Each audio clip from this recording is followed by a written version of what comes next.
Line's good. Never on. Whoa. Hard. Hardly. Come on, Brent. Line's good. Got real close. The hair high, right? Try and hit 2/3. Have they saved it for her? Yes, they have.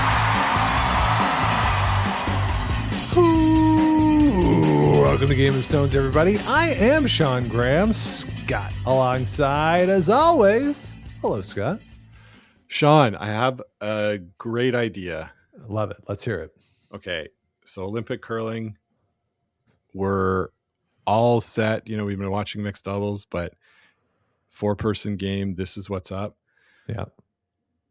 Last week we talked about what to listen for on curling commentary. Mm-hmm. I think what we need to do is put out a curling commentary bingo card on our Instagram, have people play it, see who can get the first bingo. Oh, that's not a bad idea. It's the first one I've had. You've got to, get a lot of bad ideas to get a good one. I think this is a good one. I like it. I do like it. Yeah. I think too, with the TSN one, it'd be very easy to come up with some stuff. But yeah, the CBC stuff could be a little different. The IOC feed makes it a little harder to predict certain things. So yeah, that's a good idea. Yeah. And I did also read that Chelsea Carey and Joan McCusker were going to be there as part of the Olympic Broadcasting Services on site. So nice. They won't be calling the games here in Canada, but you'll hear their voices if you're listening to any of the international feeds. Very nice. Good job, Joan. Coming back. I love it. Yeah. Jennifer who? Yeah. Well, they have a new show, her and Brent. Oh. New pod. Oh, man. Are we going to get bumped down the rankings again? Yeah, we'll get bumped down the rankings. But, Scott, rising tides, man. Oh, yeah. A rising, a high tide raises all boats. Exactly. Right. So I'm into it. Let's do this thing. Yeah. So Brent Lang and Jennifer Jones have joined the podcasting environs. Well, welcome. I, for one, say welcome to our new podcasting overlords. So a lot going on in the world of curling. As Scott mentioned, mixed doubles is ongoing as we are releasing this. I hope everyone's enjoying that. Been watching a bunch of it. Not going to comment on what's been going on. We'll wait till it is done. And we'll talk about the results of mixed doubles next week, because Scott, we got 20 teams, 10 men's, 10 women's, who are raring to go to join the mixed doubles competitors, or take over from the mixed doubles competitors once they are done and wrapped up. Scott, we're going to talk about all 20 of them, and I have ordered them based on the position on the world curling rankings, as we did during our mixed doubles preview. Scott, do you want to start with the men or with the women? I have my sheet with the men's teams up, so let's start there. All right, let's start with the men, and we will start with the first ranked team. Actually, before we get into that, format: 10 teams, 9-game round robin, played over 47 days. And the way it'll work is the top 4 teams will make the playoffs. No tiebreakers, of course. It is head-to-head if it's a tie between 2 teams. If it's a tie between 3 teams and they have all beat each other, or 3 or more teams, and it's even in terms of the distribution of wins, it will go to last stone draw to determine the playoff teams. First place 4, second place 3rd. Winners play each other in the gold medal game. Losers play each other in the bronze medal game. A much simpler format, Scott, than most world curling events. Yeah. It is pretty simple. Not confused by it at all. Yeah. So for that, we enjoy and we appreciate that change. I do joke about, obviously, the actual schedule of it all, but the curling itself for the 4-person kicks off Wednesday the 11th with the men's tournament playing in the evening, and then full round robin competition all the way through Thursday the 19th. Semifinals for the men take place also on Thursday the 19th. Semifinal for the women on the 20th. Bronze medal game for the men also on the 20th. And then the men's tournament will wrap up with its gold medal game Saturday, the 21st. The women's bronze medal game will be the same day. And wrapping it up for the curling in the Olympics, the day of the closing ceremonies on Sunday, the 22nd, it'll be the women handing out the gold medal for that competition. So, Scott, 18 days consecutively. Of 18 days, Olympic 20 curling. teams. Man. Well, no, that includes the mixed doubles. Oh, yeah. Okay. Still, that's a long time. Yeah, 11 days for 20 teams. Well, 12 days, excuse me. 12 days. It's really the playoffs that drag. They're stretched out. Yeah. Yeah.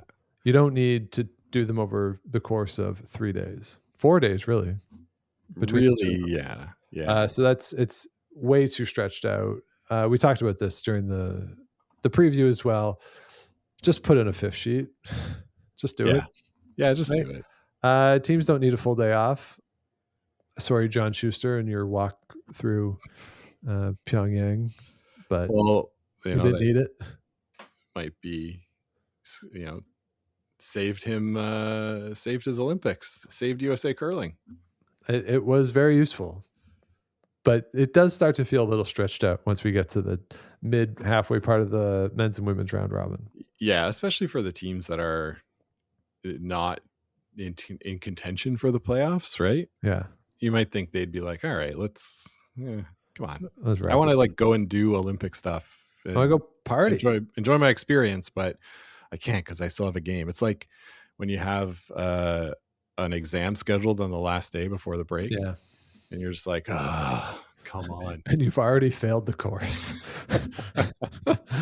Exactly. You want to fully enjoy that university experience. Yeah. So there's the setup. That's the schedule. So let's get into it. We'll start with the men's side. As I mentioned, the top ranked team in the world, it is Team Great Britain from Scotland. Bruce Mowat, Grant Hardy, Barbie Lammy, and Hammy McMillan. Of course, Bruce Mowat currently participating in the mixed doubles competition.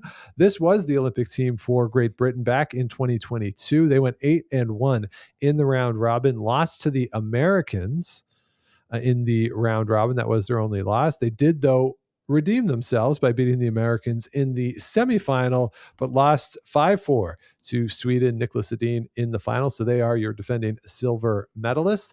In the time since the 2022 Olympics, they have emerged as the best team in the world. They are the 2023-2025 world champions. They have won 2 slams so far this year. They are 57-12 on the season. And Scott, I think for everything that we can talk about Bruce Mowat, Grant Hardy, in terms of shot making, strategy, communication, to me, what sets this team more apart from everybody else in the field is Bobby Lammy and Hammy McMillan. I think they are the best sweepers in the field. I think they are the best sweepers in the world. And that gives this team such a leg up. Yeah. Brett Gallant and Ben Hebert might have something to say about that, but Hammy and Lammy are, that much younger, and that makes a difference at this level. Not to mention they're also really excellent throwers. Yeah. Yeah. So Sean, I pulled all the stats the same way I pulled for the Scotties preview. Team Mowat, the highest hammer efficiency in the field at 53%. They're converting 53% of the time when they've got hammer. Take that in combination with their steal defense, only giving up a steal 13% of the time, leaves them with a hammer factor of 0.4. Just 13 is the second lowest in the field, and the hammer efficiency is the highest in the field. So by proxy, you can assume that they have the highest hammer factor. They also are stealing at 28%, forcing at 55%. So add those two together, 83% of the time you're not giving up a deuce. Yeah, pretty good. Pretty good. They're the best team in the field for all of those stats.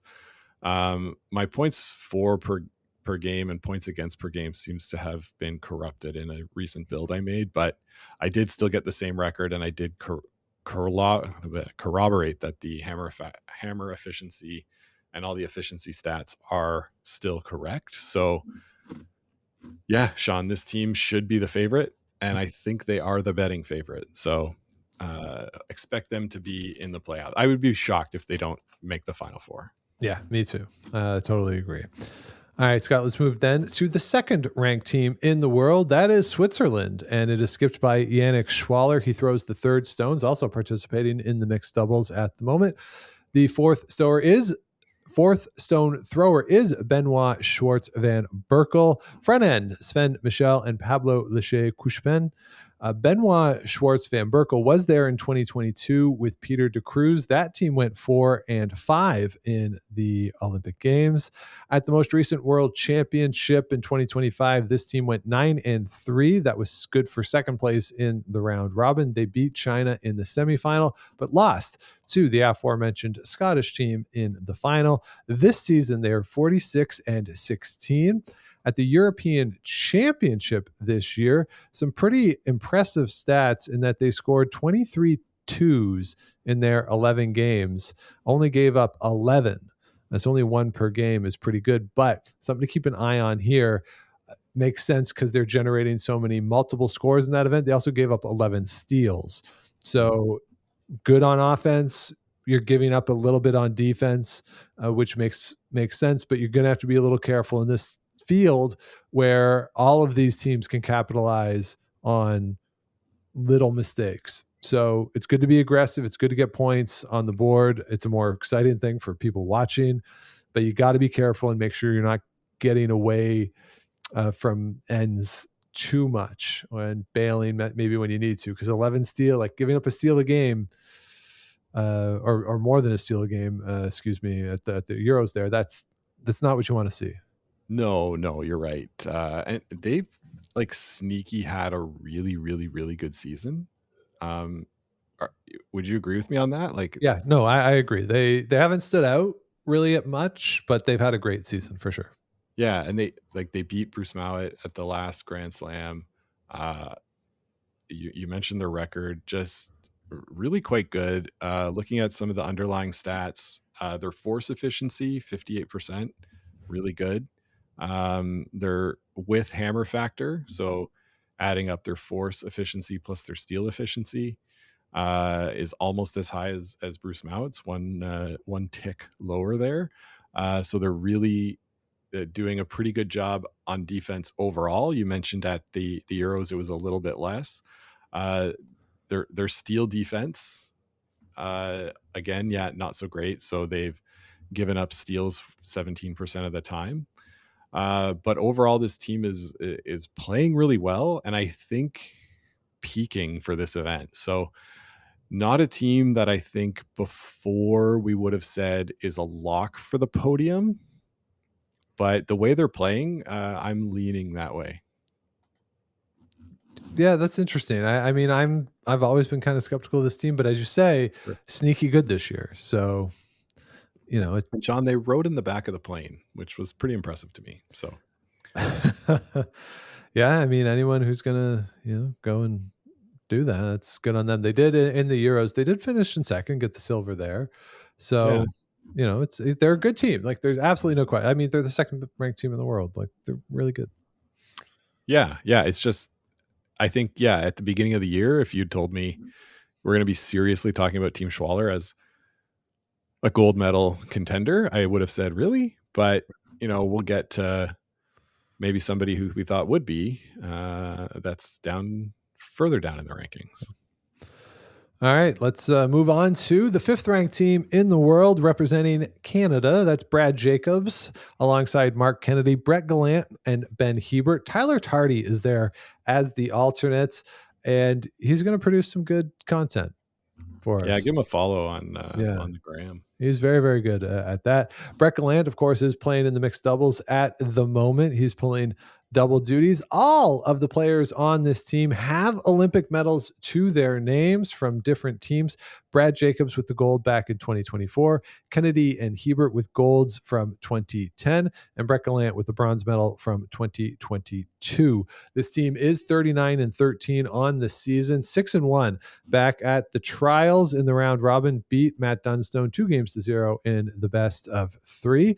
Back at the 2025 World Championship, because they are the defending Canadian champions, having won the Brier last year, they went 11-1 in the round robin. The only loss was to Scotland, and then they lost to Scotland again in the semi-final. Did beat China in the bronze medal game. But at that event, Ben Hebert, Mark Kennedy, and Brad Jacobs were all the best at their positions in terms of shooting percentage, and Brett Gallant was second, 0.1% behind Rasmus Rana in the overall rankings there. If you look at that semifinal game against Scotland, Grant Hardy, I think, was the key in that game. He threw up a 96%, and that was just enough an edge for Scotland to get through. But Scott, if you look at the peripherals of this team, the numbers that they're able to put out, I do think that Lammy and Bobby are the best sweepers in the world.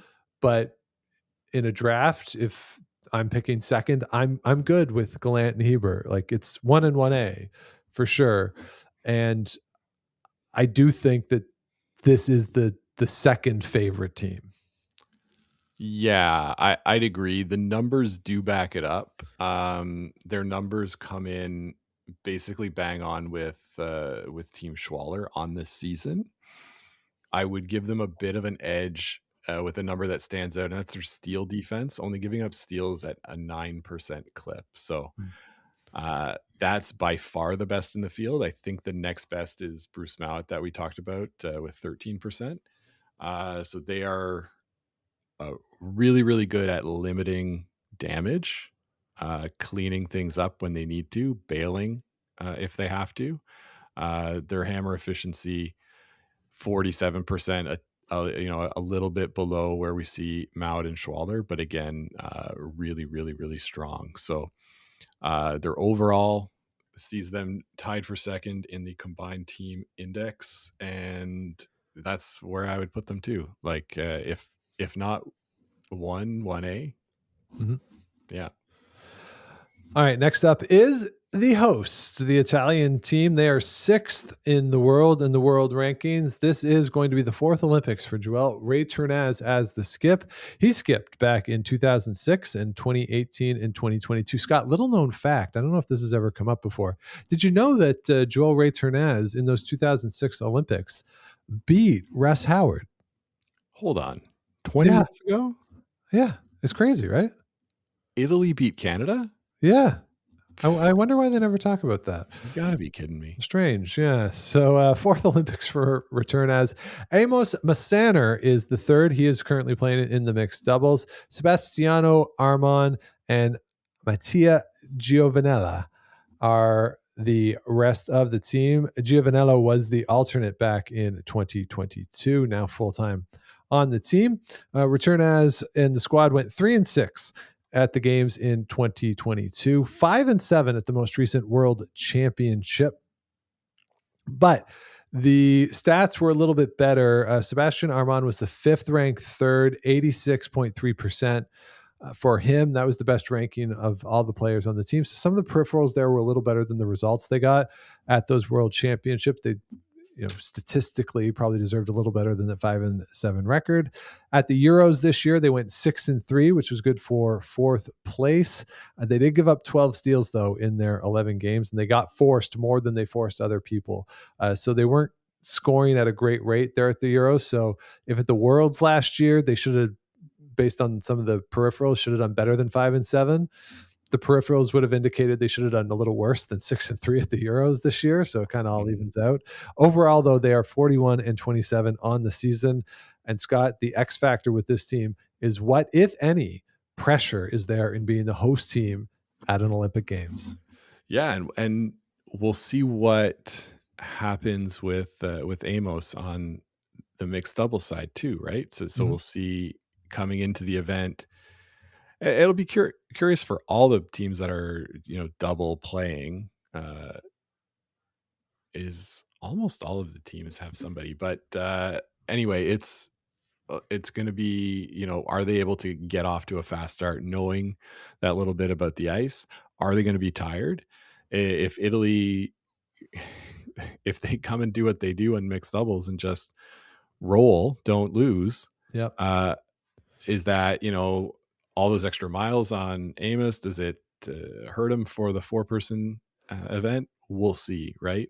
All in all, though, this team pretty much around the same neighborhood as Switzerland and Canada, little below Team Scotland when it comes to the stats. And I think that the X factor, like you mentioned, is just going to be how will first Amos Massander coming into this event out of the mixed doubles and the pressure of being the home country. I think, given, Sean, that they beat Canada at the host when they hosted in 2006, they're used to it, right? Oh, we're used to being the host country. We've done it before. Nothing special, nothing new here. We're one of the top 10 teams in the world. All good. We can handle it. So, I mean, a little different though, given that Joel Ray-Turnez is the only one who did that. He was the only member of the team who did that back in 2006, and there was no expectations back in 2006. Yeah, but right, there's expectation now, right? They're the sixth-ranked team in the world. They've had a pretty good quad, even if the last year and a half has been somewhat down from what it was. But they were the number 1 ranked team in the world for a while. Like I don't know. My apologies. I'm not fully up to speed on Italian sports media and what they're saying about these games, but there might be some actual expectations here, which is different from host team. Everyone's excited to see you, which is what it was in 2006. Yeah, that's fair. That's fair enough. I mean, Joel can, impart the wisdom to his team, but you're right. He can't give them the direct experience until they've got it. So yeah, Amos Massander was only like 6'3" back in 2006. Wild. So, I know. Had so much room to grow. Yeah, he was just a 5-year-old 6'3" kid. Actually, I don't know. I don't know how old Amos Massander is, but he wouldn't have been that old in 2006. That's right. Yeah. All right, Scott, let's move on to the 7th ranked team in the world. That will be this team representing the United States of America, skipped by Daniel Casper. He is alongside Luc Violette, Ben Richardson, and Aiden Oldenburg. Rich Ruinen is on the bench for these guys as the alternate. Some good veteran experience there because Daniel Casper is 24, Luc Violette is 26, Ben Richardson is 27. And Scott, I went to the Grand Slam of Curling website. This is where I got their ages. You know what it says for Aiden Oldenburg beside birth date? Unknown. It says NA. What? It is not applicable. Aiden Oldenburg was not born, apparently. You put a question mark, you put unknown, or just leave it blank. But it's definitely applicable. It's, not applicable is the wrong thing to put for a birthday. In terms of appearance too, that I can't remember his name, but the American gymnast from Paris who had the glasses and was the pommel horse guy, ended up on Dancing with the Stars. Oh, yeah. Aiden Oldenburg, I think, kind of looks like him. Oh, so he's got a chance to be the breakout star. He could be a breakout star of the Olympics. Yeah, 100%. We'll see if Snoop Dogg takes to him. Yeah, Snoop Dogg will definitely be at the curling at some point. Oh yeah, no question. Yeah, and maybe that'll be enough to get Aiden Oldenburg a birthday. We'll find out. But this is the debut appearance for the 4 principal players at the event who will be playing. It is a team that does not have a double duty. Corey Dropkin is the male player in the mixed doubles going on right now. This team is 43-25 on the season, of course, winning the American trials, going through Corey Dropkin and John Schuster en route to that. They did have to go to the last chance qualifier out in Kelowna, 5-2 in the round robin there, and beat China 9-4 to get into this event. Scott, this is a very different American team from what we've seen the last couple times. Back in 2018, John Schuster had gone through the trials and tribulations of not getting the full support of USA Curling after the 2014 Olympics, kind of going on his own a bit, putting this team together, coming through, winning the gold medal. A little out of nowhere, 2022, wins his way back over Corey Dropkin in the very exciting trials, 2021 trials for the United States, and coming back as the then Olympic gold medalist, the defending champions. How do they respond? Now we got a team making their Olympic debut, young guys. 3 of them are in their 20s. I assume Aiden is in his 20s as well. But it's just a different vibe now, right? I think given where USA Curling was after the 2 world championships last year, men's and women's, now you have, like, they weren't qualified. Both men's and women's had to go to the last chance qualifier in Kelowna.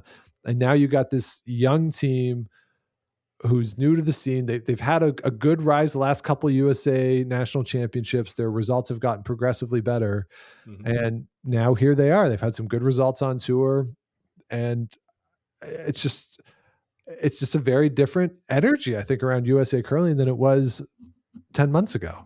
Yeah, like a lot more optimism, hey? Oh, yeah, absolutely. Yeah, and so, I like to dig into the numbers for it. And I think, like, from a vibes perspective, they didn't, like, play super well coming out of that Olympic qualification event. They did play in the Canadian Open back in December, went 3-1 or 1-3 there, and 1-4 at the Players Championship. But yeah, they've got the ability to make all the shots. I'm not confident they'll do it against the top level competition here. Like their stats show pretty well. They're pretty close to Team Norway, which we'll check out next, but their hammer efficiency is higher. Their steel defense leaves a bit to be desired. They're probably giving up a bit too many steals, and but they're managing to force at a pretty reasonable rate. I think it's the changing of the guard for the U.S. curling, and I would be pretty surprised if we look back at the end of the week and they were 9-0. But if they were 5-4 and in the mix for that last playoff spot, that wouldn't surprise me. Mm-hmm. It's going to be about beating the teams that we still yet to talk about, right? Beating the right teams, and if they happen to come up and catch one of the front runners, then they'll be in the mix for the playoffs. But I'm not super confident about it. Yeah, but a fun team to keep track of for sure. All right, let's move down to the 11th ranked team in the world. That is the Chinese side, skipped by Zhao Mingzhu, alongside Fei Zhuqing, Jichao Li, and Jingtao Zhu. They are 37-29 on the season. This is a difficult team to assess because China did take a step back from international competition following the events of 2020. But for the skip, Zhao Mingzhu, he was the second at the 2010 Olympics in Vancouver. That team went 2-7. He played third in 2014 at the Olympic Games. That team went 7-2 and lost the bronze medal game. Because China had taken a step back internationally, this team did have to go to the last chance qualifier. They went 6-1 in the round robin there, beat Japan in the last qualifying game to get through. Really good peripheral numbers there, 58% hammer efficiency, 68% force efficiency. Very impressive there. They had a good run at the World Championship back in 2025, going 8-4. They beat Norway in the quarterfinal, lost to Switzerland in the semifinal, and lost to Canada in the bronze medal for a 4th place finish. Scott, as much as we just talked about the Americans being maybe a bit of an unknown on this stage, I think China is the biggest unknown in the field. That we haven't seen the country play a lot in this quad. This team in particular came out last year at the Worlds after the women had a great run at the World Championship, the Women's World Championship, to qualify. The Chinese men had a really good run, not as good because they didn't qualify, didn't get to the same level, but a very impressive run for them. But again, I would not be stunned at the end of the week to look up and see these guys are 1-8, but I'm not sure I'd be stunned to look up and see they're 8-1 either. eight and one, I would be stunned, but I understand where you're coming from, right? There's such an unknown, and there is a lot of skill there, and they could certainly put it all together this week. Looking at their stats across the board, it's not that much different from Team Casper that we just talked about, right? So that's kind of where I would expect them to be, sort of in the mix for that fourth playoff spot. Maybe like have it secured going into the last round robin draw. But I would be pretty shocked if they were 8-1. That would legit surprise me. Okay. But they can play. They can definitely play. Oh yeah, they can definitely play. Looking like you mentioned their record for the year, right? 42-34 overall, but I've only got them 4-14 against the top 10 teams per doubletakeout.com. So if they're able to break through and reverse that trend, sure, but I still see them as definitely in that second or third tier. All right, next up is the 12th ranked team in the world. That is your defending Olympic champion, Sweden. Niklas Edin, Oscar Eriksson, Rasmus Rana, and Christopher Sundgren. This is the 5th Olympic Games for Niklas Edin. He won the bronze in 2014, the silver in 2018, and the gold in 2022. So he's improved every time, Scott. So I guess that means he's going to go win the ski jump or something. Like what's next? Yeah, what's next for him, right? Yeah. Sean, this hasn't been a great year for Team Edin. It has not. But they did win the Euros. So they beat Scotland and Switzerland in the Euros to go gold. 8-4 at the last Worlds, lost to Scotland in the quarterfinal. Niklas Edin was the third-ranked skip in that event, 85.3%. But Scott, as you mentioned, given the results this year, not what we expect from this team, and given the injuries that Niklas has had, this might be a swan song. It might be, yeah. And going out on top would be fitting for the Viking. Sean, I have this list of stats sorted by combined team index, which takes the hammer factor and the without hammer factor and adds them together. They have the second lowest number of any of the teams in this field for this season. Really struggling to convert with hammer, stealing and forcing at a pretty good rate, but giving up too many steals given that hammer factor. My points for and against per game is not right, but I bet them, Sean, to win the gold medal at 16-1 plus 1,600. Okay. I feel like my bet might have moved the market because they are now 10-1. Wow. How much did you bet? $10. Okay. And that Canadian moved it what, like from 16 to 10? Maybe. Yeah. Oh. I moved the Chinese women too, I think. But yeah. Scott, I will note in our bold predictions, I think I don't know if we said there'd be, definitely last year we said there'd be a betting scandal. You are not allowed to be the source of the betting scandal and us win that prediction. Okay. Fair enough. But I just don't know who else is betting Olympic curling.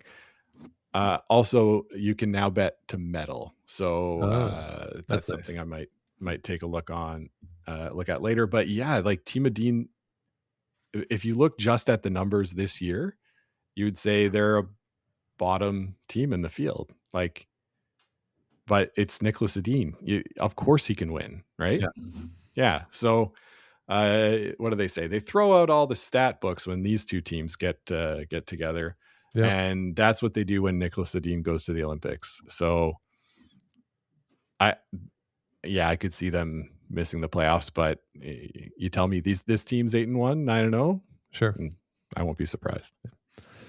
All right, Scott, let's move on down to the 16th ranked team in the world. That will be representing Norway. It's Magnus Remsfeld throwing the fourth stones in the skip. Martin Sessaker, Bendik Ramsfeld, and Gaut Nepstad are alongside. This is a different team than represented Norway back in 2022 when it was Stefan Wallstad as the skip. They did represent Norway at the 2025 World Championship, losing to China in the quarterfinal after a 7-5 round robin. Tough week at the Euros this year, went 2-7, gave up 15 steals in those 9 games with, of course, a lot of the same teams in the field here. So that's going to be something to watch for them. 28-24 on the season. Scott, this is a tough team in terms of the expectations and where to put them, because it's kind of hard, given the strength of the field, to see a path for them to the playoffs. Yeah, definitely. It's really tough. I mentioned my points for and against are not working, but what I'm getting is about even. So like the same number of points allowed as they're scoring. Not a combination that you want to be able to score points. The other thing with his team's steal defense, 23%, it's way too high. You're giving up too many steals. You can't do that against a field this talented, and I fear like that will be their kryptonite this week. Yeah, me too. It's could be tough, but again, they're a team that can give every team in this field a game. Sure. Yeah. Yeah, So, you're right. Yeah. All right. Next up is the 23rd ranked team in the world. That is Germany. That is Mark Miskatowicz alongside Benjamin Kapp, Felix Mezensal, and Johannes Schurl.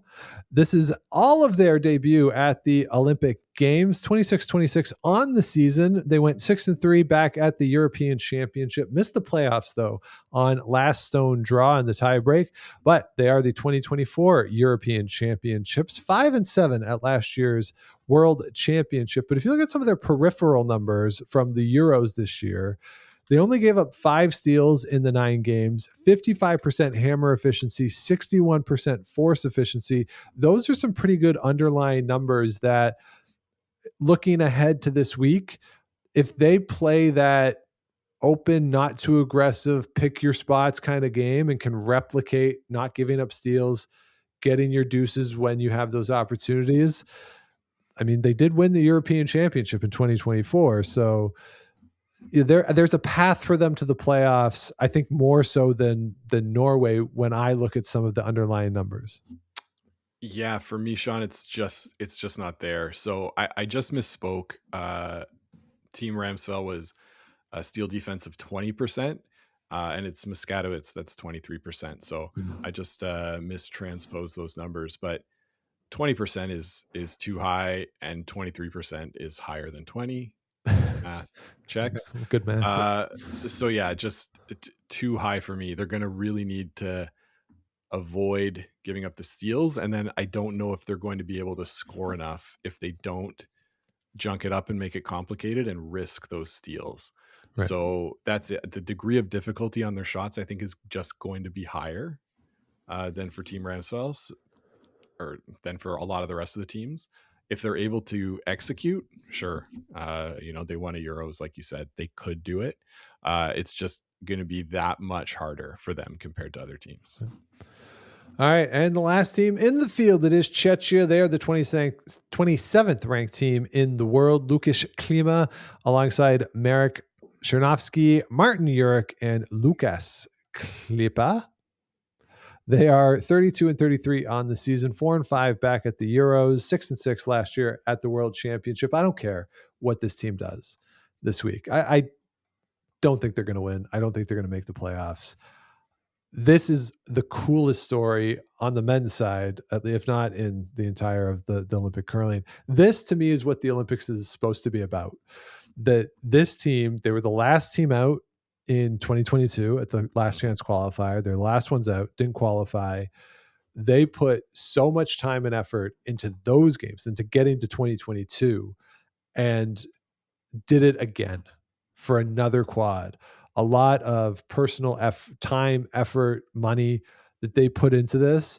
So now that these four, and I'm slightly biased in that I got to talk to Lukáš Klima bunch at the Vegas World Championships, Mm-hmm. and like really just comes across as a good, decent dude. And the fact that Savil's been with him for so long, like also sort of increases my personal bias towards them. But this to me is what the Olympics is about, is that these four guys at the opening ceremony get to walk in with the country's waving the country's flags, doing that, like they get the whole experience. That's what it's, to me, that's what it's about. This is a cool story. I don't care if they go 0-9. This is awesome. Good for them.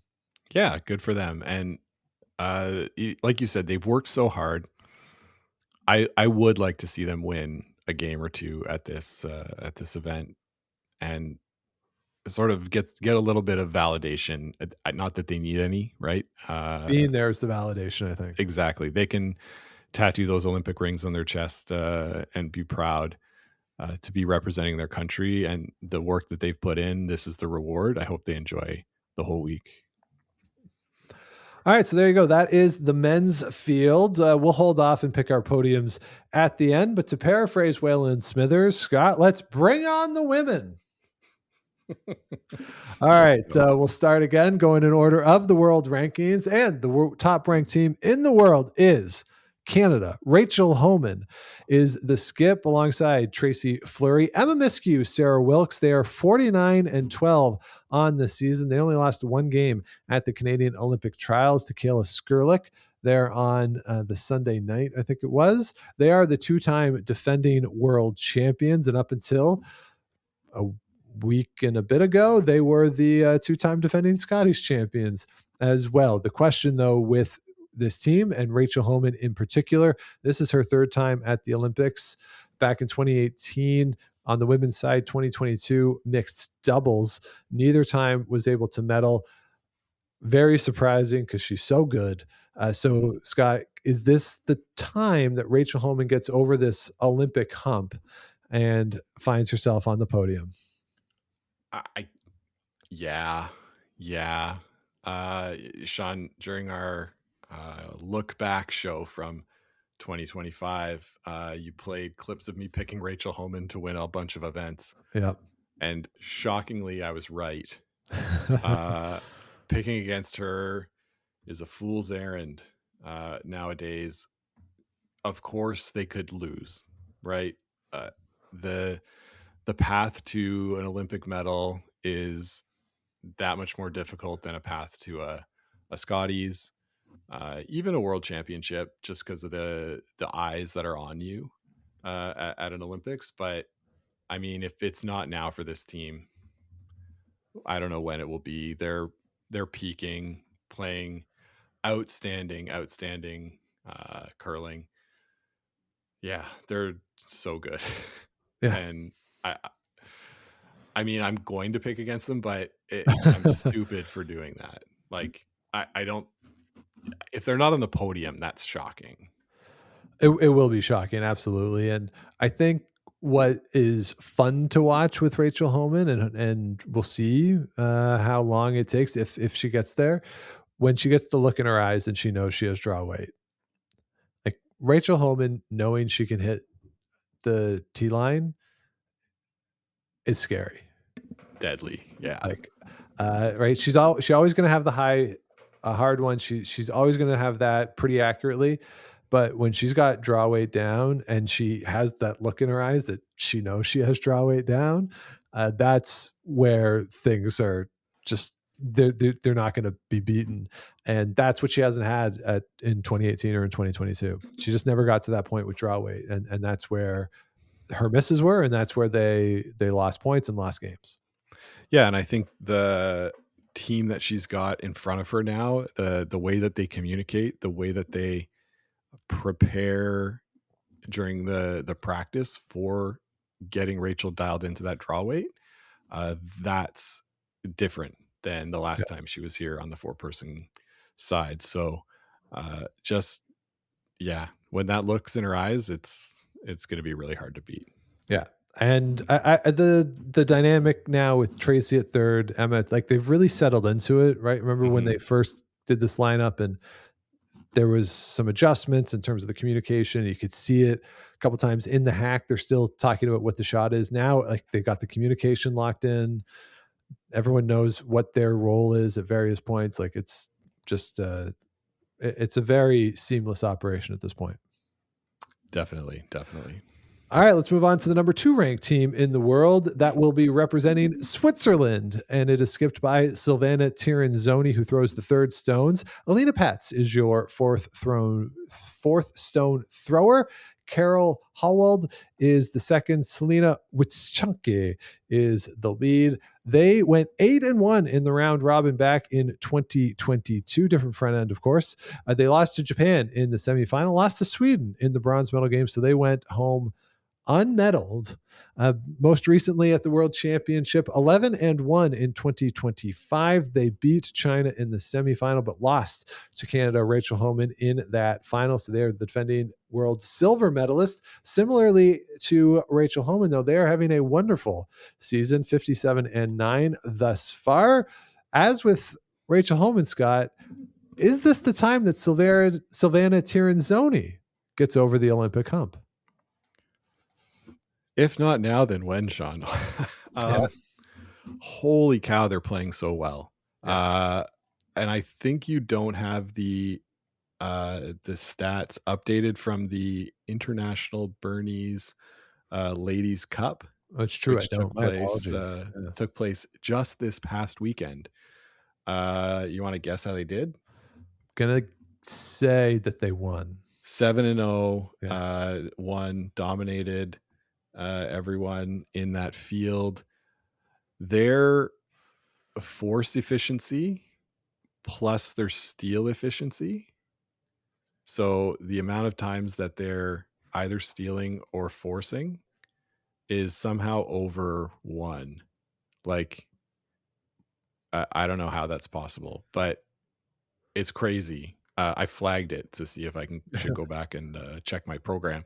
But they're just like dynamite, playing super well here. Their hammer efficiency is like 5 points higher than Holman's even. Wow. Steal defense the same. So, I mean, 9 losses. This is like we talked about Rachel Homan, going into the Worlds last year. I think she had 5 losses or something nuts. 9 losses is pretty crazy. I looked through all of their events. The only team that's at this event that they've lost to is Rachel Homan. Wow. And Rachel Homan has beat her 3 times. So these are the 2 heavyweights, in my opinion. I don't think anyone else is really even close. We might get some pushback in a few minutes, but yeah, give me 30 seconds. I'll push back on you. I think it's between these 2 teams to win as the favorites. And yes, it's possible for another team to come up and take it in any event where there's a single game elimination.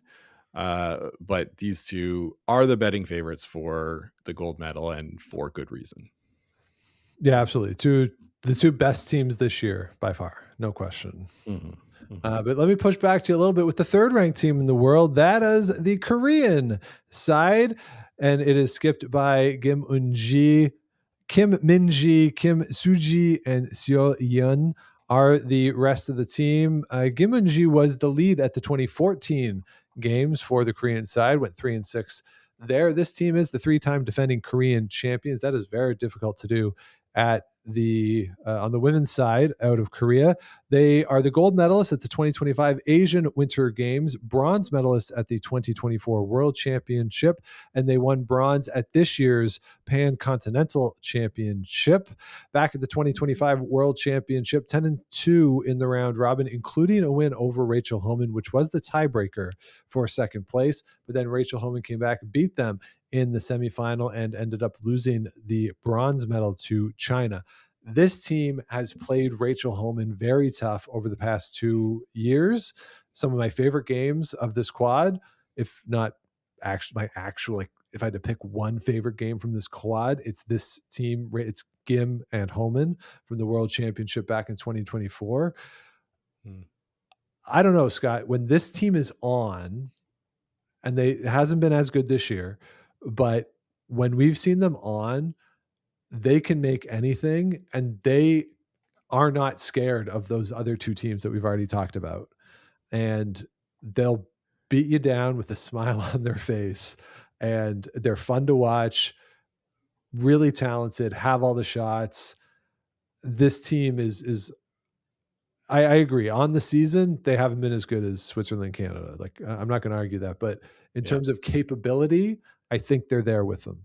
You're right. They are very close there with them. And you're right, they're not scared, which is part of what you need, right? At this kind of an event. You can't be scared of anybody going in. They have played Tirinzoni, by my quick count, 4 times this year.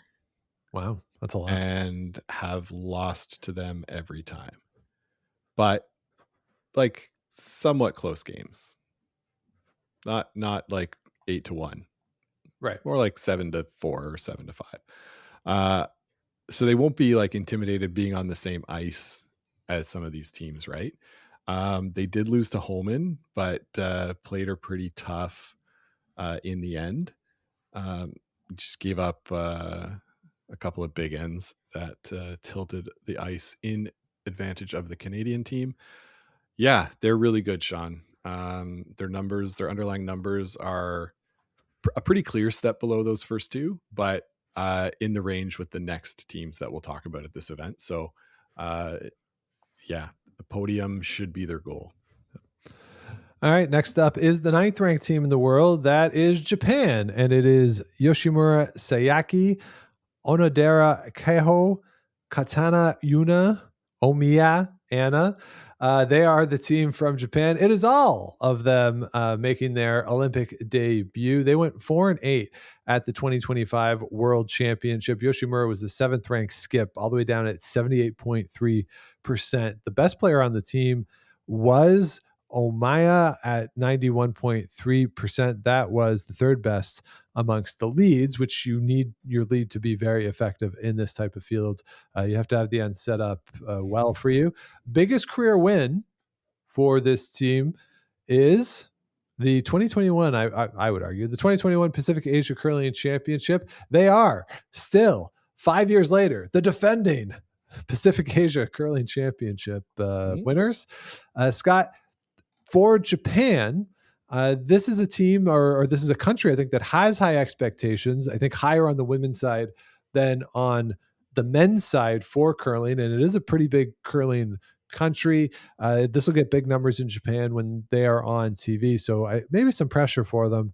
But I'll ask the question again, is this the chance for Japan to get over the hump when it comes to women's curling? If not, no, not. I mean, they're a nice team. They can probably beat anybody on any given day.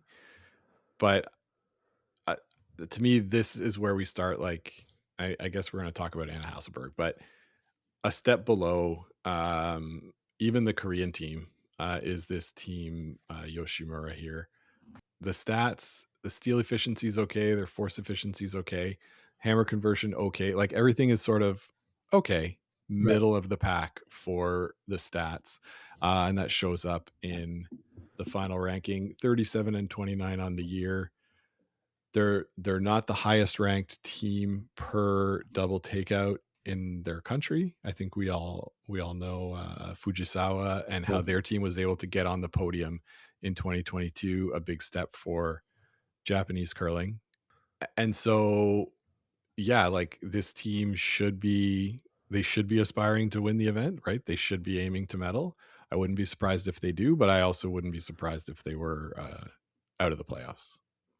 Yeah, I think that's fair enough for sure. And yeah, you're right that for a country coming off a silver medal in the women's, but not the same team. So that, and we see this in Canada all the time. What are the expectations of the casual fan at home, and what does that bring? So yeah, there's certainly some questions for them. Absolutely.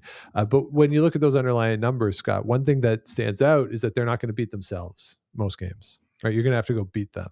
Yeah, that's true. So they're not going to make big mistakes. So, All right, Scott, this is the Scott Graham special, the 10th ranked team in the world. It is Denmark. It is Madalena Dupont alongside Mathilde Halsey, Jasmine Holterman, and Denise Dupont. Fourth Olympic Games for Madeleine Dupont. She played back in Vancouver in 2010, 4-5 there, 1-8 in 2018. But oh, what a one, because that win was over Rachel Homan. A 2-7 last time out in Beijing in 2022, 48-18 on the season, 5-7 at the World Championship last year, 5-4 at the Euros earlier this season, missed the playoffs there, but they did win a Euros this quad. At the Euros this year, they did score more multiples than they gave up and stole more points than they gave up steals, but only a 36% hammer efficiency overall. So they played pretty wide open, didn't get too aggressive. But Scott, Madeleine Dupont had a magical run at those European Championships she won. This could be the last one for her. Who knows? She has a lot of fun out there playing, and it doesn't seem to be anyone coming up to really seriously challenge her in Denmark at the moment. But does she got some magic left in her? That's the question, Sean. That's the question. And I'm going out to Vancouver, and one of my friends met Madalena Dupont at Vancouver 2010. I'm going to ask him if he has any thoughts on whether she will do well this week, because honestly, I don't know, right? Whatever I say, it's going to be the opposite. So do I even try? Looking at her numbers through the year, or for this year, a lot of games played for this team. You wonder, the positive effects versus the negative of that. But gearing up for this event, getting them in more games against top competition, I think was the priority. The number that stands out to me that I don't like, we talked about it on the men's side, is the steal defense number at 22. It's too many steals to give up in a field this good. So that's what I would watch to be their undoing. They'll hang around the middle of the pack. And if at the end of the week they're there, I don't think we can be surprised anymore. All right, it's got another team that we won't be surprised to see. It is Sweden and Anna Hasselberg. They are 11th ranked in the world. Sarah McManus, Agnes Knockenhauer, and Sophia Mabergs alongside. This is the bronze medalist from 2022. They went 7-2 in the round robin, but lost to Eve Muirhead in that epic 12-11 semifinal there in Beijing. Ended up beating Silvana Tirinzoni for the bronze medal. They are, though, the gold medalist from 2018. And as from our annual bold predictions episode, where we always pick her to win the world championship, it's not happened yet. She doesn't have a gold medal from the world championship as yet. Last year went 9-3 in the round robin, lost to China in the quarterfinal, but outshot them 88 to 83% in that game, but it was a 3 in the 10th end for China. That was the difference. 29-14 on the season, 8-1s at the European Championship round robin, beat Norway, then beat Scotland. So they are coming in off of a gold medal at the Euros. It was a Swedish sweep back at the Euros in the fall. And if you look at that event, remarkable consistency for this team. Their team shooting percentage by game was 81%, 85, 81, 80, 86, 87, 86, 93, 90. 85% total for the team. That was the best in the field. Is it possible, Scott, that this is the sneaky favorite to win? Yeah, it is. It is, Sean. Like you've described, not their best year. They've lost 14 games on the year. That's what you said? Yep. I counted 9 of them are to teams in this field. Mm-hmm. That's where I doubt a little bit, but another 3 of them were also to Isabella Rana. So struggling with her own country, struggling with the teams in this field. The hammer efficiency is really low for them. It's 37%. They're stealing at an okay clip. Their steal defense isn't great. The way that Team Rana is rising in the rankings right now, and sort of on the up and up for Sweden. Yeah, this could be Anna Hasselberg's last go, but like, I mean, it's like Nicholas Edin, right? How can you pick against Sweden? It's hard to. Yeah, the numbers are telling me not to. But like, they're third favorite in the betting. They're, I guess, as public a team as you'll get when it comes to that. It comes to wagering. So yeah, I'm at a loss for what to do with them, because objectively they haven't played very well this year, but they could do it at any time. So what do you think? Yeah, I agree. It's both Swedish teams are like this in the 4-person side, that they haven't had great seasons, but you're kind of leaning on the resume and leaning on the pedigree and leaning on the fact that their whole season and probably whole 2 seasons have just been geared to peaking in this moment for this event. And they've both done it before. So why would we discount them? Right. Exactly. And again, a bad year for them is a good year for 99% of teams in the world. Yeah. 100%. So yeah, I think the Swedish program in the 4-person side is the most interesting program to watch, because you have 2 very experienced teams that could be their last time out. You mentioned Isabella Rana. They're really good. They're a better ranked team than a lot of teams in this field. So losing to them is no shame, certainly. And so, yeah, with the internal competition in Sweden, maybe this is her last one. And she says, I'm good. Yeah, I mean, she's done it all. Almost. Yeah. Well, almost. Almost. Yeah. So yeah, it'll be an interesting team to watch for sure. All right, Scott, let's move on to the United States of America. They are 12th ranked in the world. It is Tabitha Peterson alongside Corey Teasy playing in the mixed doubles at the moment. Tara Peterson and Taylor Anderson Heidi is the front end. 3rd appearance for Tabitha Peterson, her 2nd as a skip at the Olympic Games. She went 4-5 back in 2022. That team had Nina Roth on it. So a different lineup here for Tabitha Peterson. This team is 39-21 on the season. They went 5-2 at the last chance qualifier. That got them into a game against Norway, which they won to qualify here. At that event, they had a 47% hammer efficiency, only gave up 6 steals in 8 games. So you combine those 2 things, that's not too shabby, but the level of competition here is certainly going to be higher than it was out in Kelowna. This team was Team USA at the World Championship last year, 3-9 there. So if you kind of take that World Championship and say, not great, which is why they had to go to the last chance qualifier, but some of the numbers and some of the way they played at that last chance qualifier, you might be a little more optimistic. But again, this is a team that maybe not high expectations for them externally, but I think probably high expectations internally for them. Yeah, there are high expectations for the team.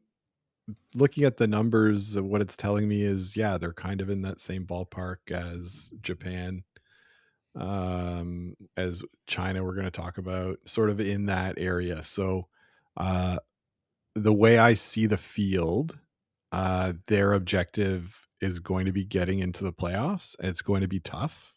Definitely not a given, but they've beaten lots of teams in this field. Yep. Throughout their trek. They're not going to be, intimidated by the moment or anything.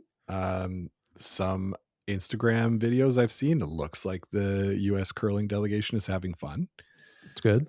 So yeah, this is a team, like, everyone will have to take them seriously, but they're not going to be an easy out, but it's going to be hard for them to string together enough wins to get that playoff position. No, I agree for sure, but you kind of hope that they stay in contention for a while. Yeah, definitely. for again, I think when USA curling does well and gets attention, I think that's just good for the sport writ large. Yeah. All right, Scott, let's move on to the 16th ranked team in the world. It is China, skipped by Rui Wang alongside Han Yu, Dong Ziki, and Jiang Jieji. This is the same team as 2022, but they did flip the back end. So it was Han Yu back in 2022 who's skipping. Now it's Rui Wang. That team went 4-5 at the Olympic Games, 33-24 on the season. Last year at the World, 7-5, beat Sweden in the quarterfinal, but lost to Switzerland in the semifinal, but came back to beat Korea in the bronze medal game, which is the game that they needed to get into this field without going to the last chance qualifier. The overall wins losses this season aren't necessarily great, but they did go undefeated to win the Pan Continental, which included wins over Rachel Homan. So, Scott, is this a step forward for Chinese curling on the women's side? Do they continue this progression? As we said on the men's side, bit of an unknown because Chinese curling took a step back following 2020, but very impressive at the Worlds last year, very impressive at the Pan Continental, still a bit of an unknown. Yeah, still a bit of an unknown, and I think that's why people might be discounting them.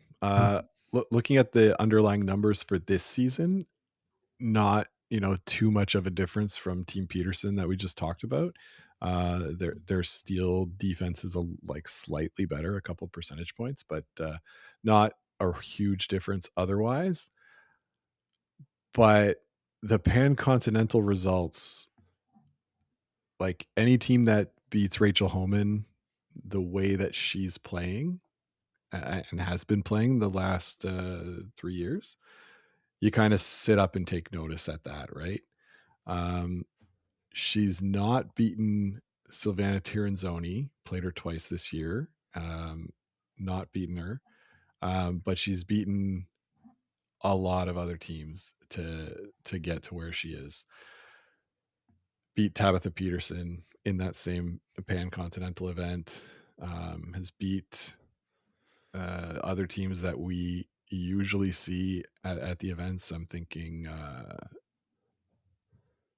of Satsuki Fujisawa from Japan. She's beat, and they're in games with everybody. Like this is a real dark horse team. Like I don't know that picking them to win is a smart idea. Right. I may have put a few shekels on it. Right. But like they could, right? And no matter what happens, like before the 2020 or the 2018 Olympics, right? I don't think anybody saw Korea doing what they did in that event. I think China could be that for this event. Yeah, no, I agree. I think the Worlds last year, the PanCon, they're an impressive team for sure. And Bingyu Wang, like, didn't really come out of nowhere, but it wasn't a super long rise before she won the world championship. So if you're looking at the way Chinese curling has developed their players, they do kind of rocket ship them sometimes. They do, yeah. Yeah. And I don't know if that necessarily applies in this case because this is their second Olympics, but they were very young back in Beijing and, 4 years older, difference in the lineup. You're not the home team. You're not under the challenge that was those closed loop Olympics, which got to be a little disheartening that you're in your home country. You're not getting the crowd. Your family can't come and see you. Like all those things that come with being the home team, they didn't get. And now they can just go play. Yeah. Yeah. So sort of the shackles are off. Let's see what they can do. Yeah. All right, Scott, the 20th ranked team in the world will be Team GB, Great Britain. It is the Scottish team of Rebecca Morrison, Jennifer Dodds, who is playing in the mixed doubles, Sophie Sinclair, Sophie Jackson.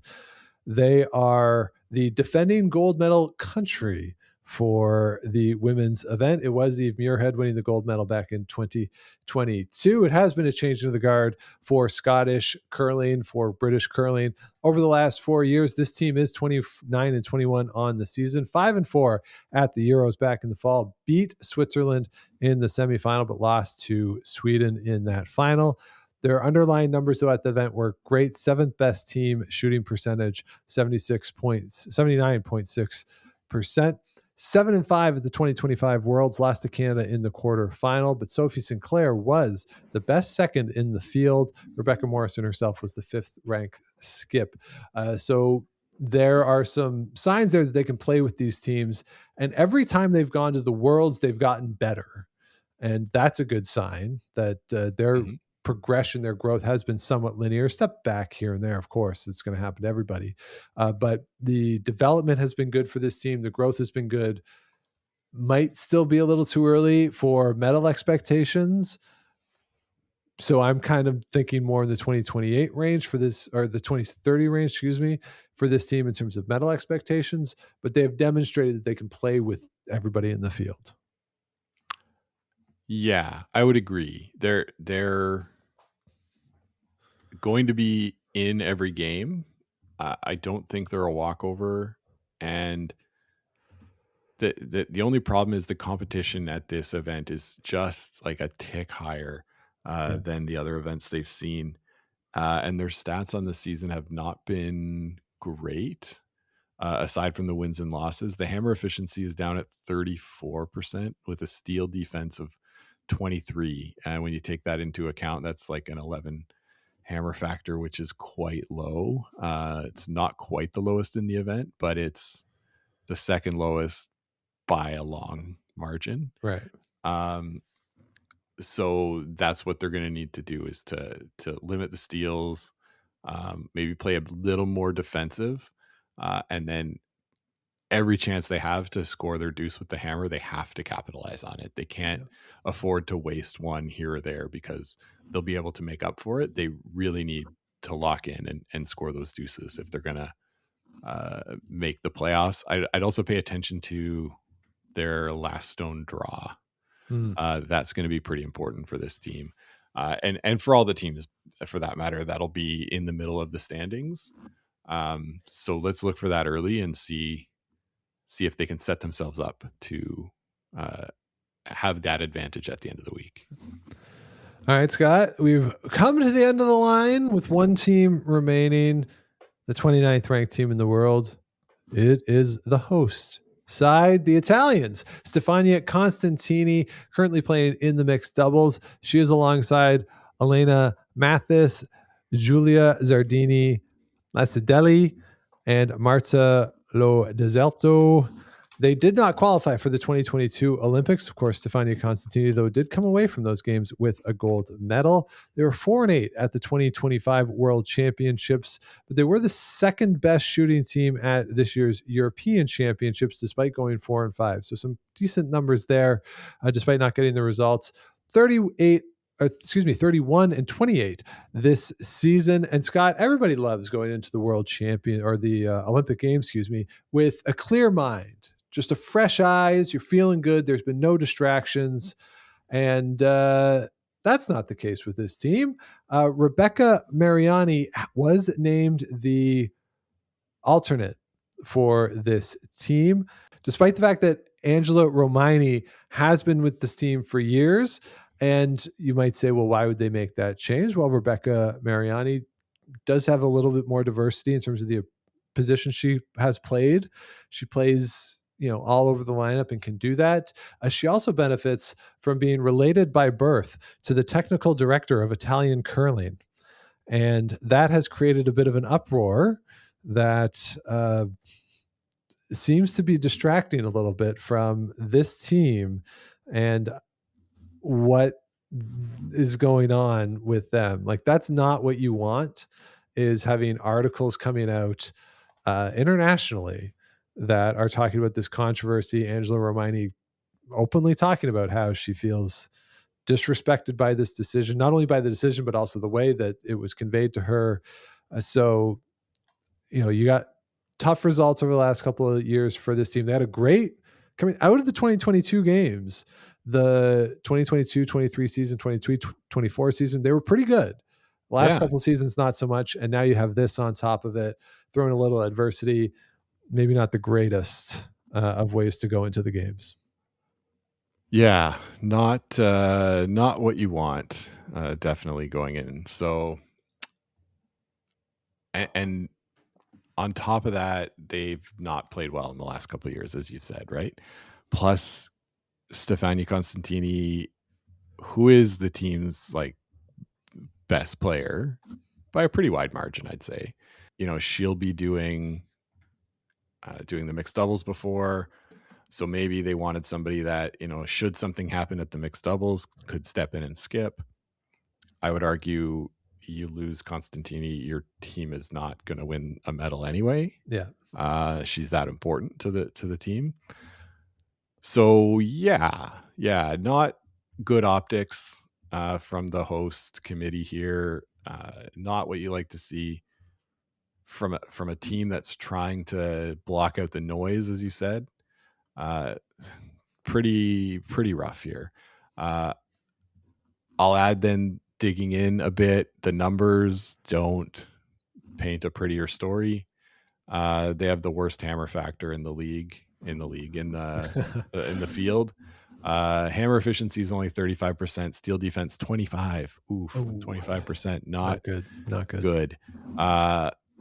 So I think a lot is going to need to break right for this team to come away in contention near the end of the week. Maybe it could, right?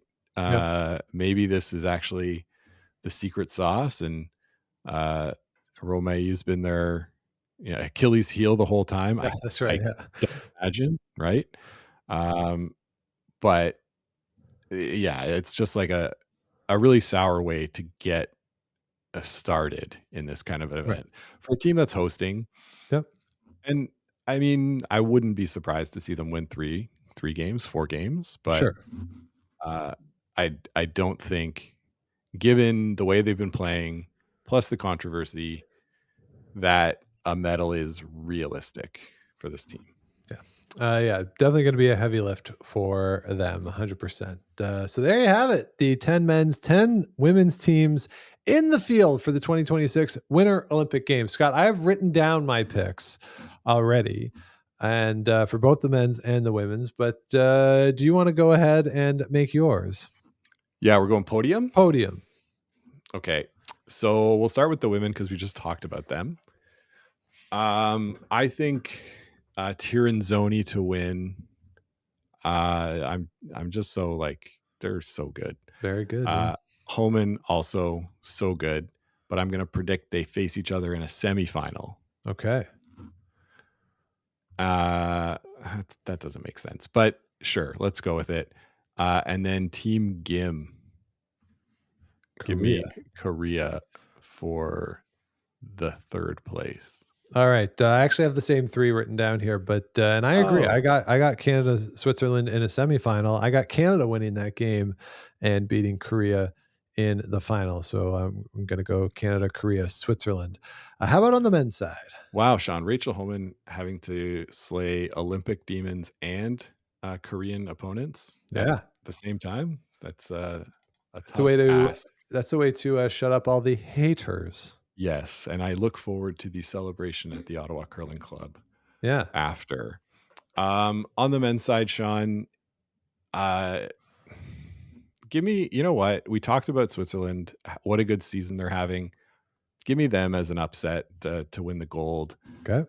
Over Brad Jacobs with Bruce rounding out the podium. Team GB in third place. All right. So I'm going a little different there. Not too different, though. I'm going with Bruce Mount to win.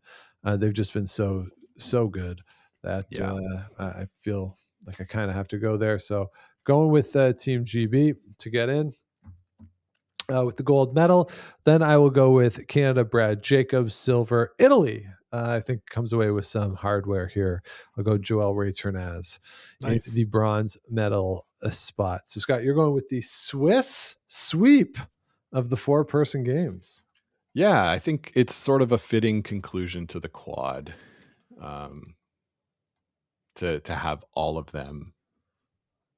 That like the Swiss had sort of dominated the women's side of the quad. It kind of makes sense to me that they win the Olympic gold after missing out in 2022. Yeah. And on the men's side, I'm just going to try to ride the hot hand. And I know really no one's hotter than Bruce Mowat, but Yannick Schwaller showed well in that last event. Team Jacobs did not show well in that event. I don't think they won, if I'm correct.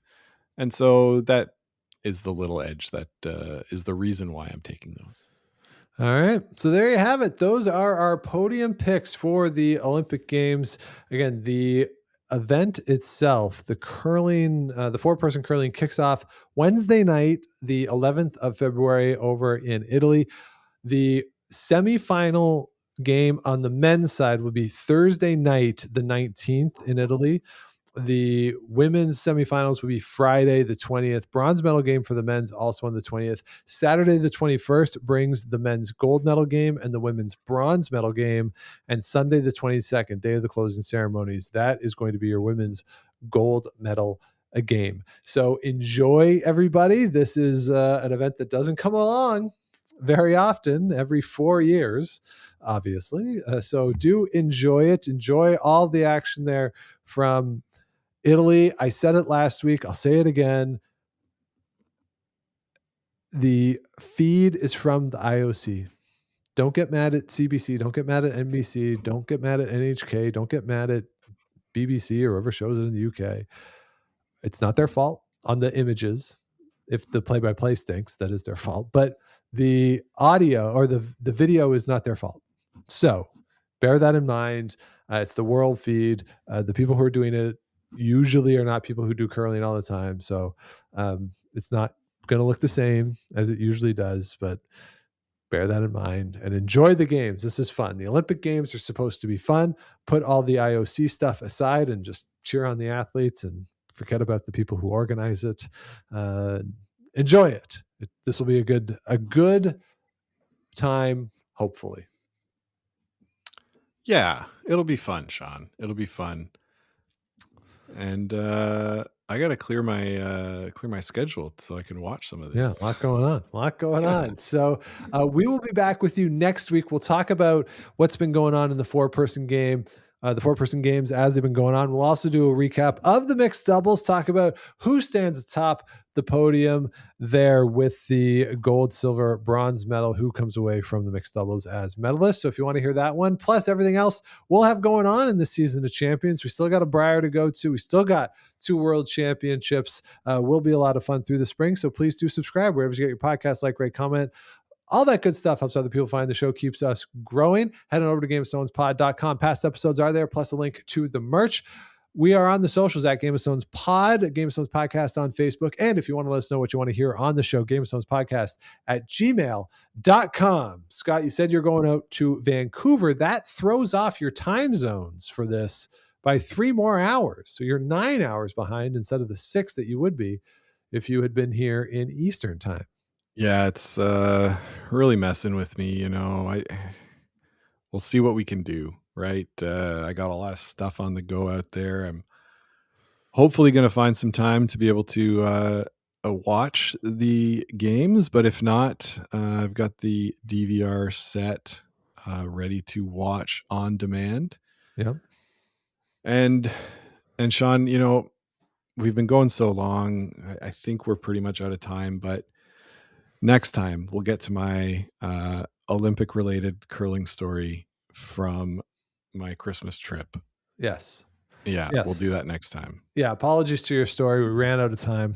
We'll get to it next time. It happens. It happens. You know, hopefully we'll definitely find time next time for that one. So again, enjoy the games, everybody. We'll be back with you next week. But until then, keep those brooms on the ice and don't dump that intern. Make the final.